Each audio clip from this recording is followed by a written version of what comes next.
Step number 1. Honey tea. A popular home remedy for coughs is mixing honey with warm water. According to some research, honey may relieve coughs. A study on treatments for nighttime coughing in children compared dark honey with the cough-suppressing medication dextromethorphan, and with no treatment. The researchers reported that honey provided the most significant relief from coughing, followed by dextromethorphan. Although the benefits of honey over dextromethorphan were small, parents rated honey most favorably of all three interventions.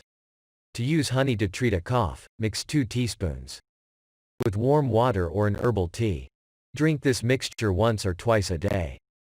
Do not give honey to children under 1 year of age.